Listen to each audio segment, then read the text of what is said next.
Welcome to the Rim Brake Rodeo. We hope this video helps.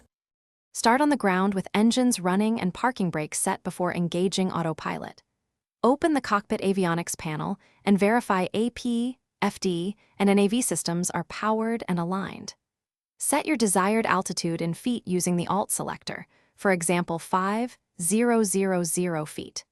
Dial your target heading using the HDG knob to the nearest degree, for example 270. Choose your vertical speed or VS mode and enter a climb or descent rate in FPM. Engage the autopilot by pressing the AP button and monitor flight instruments for proper capture. Use NAV mode to follow VOR, ILS, or GPS courses with course deviations displayed on the CDI. Arm approach mode when established inbound to capture ILS localizer and glide slope automatically. Turn the flight director on to get pitch and roll cues before engaging autopilot for guidance. Use LNAV and VNAV for GPS-based lateral and vertical navigation when available in the flight plan. Verify modes by checking annunciators on the autopilot panel and the PFD top center. Disengage autopilot immediately if you detect unsafe behavior and fly manually until resolved.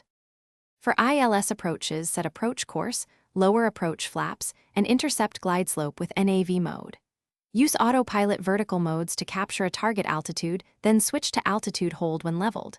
When flying hold set direct to fix, enter inbound course, and set 1-minute legs at or below 14,000 feet. Monitor speed using IAS. Use autopilot speed mode to maintain target knots, for example 180 knots. Keep hands on the yoke during autopilot operations and always brief expected failures beforehand. Practice in different weather and aircraft to build familiarity with each autopilot system variant. Thanks for watching. Consider subscribing if we helped you.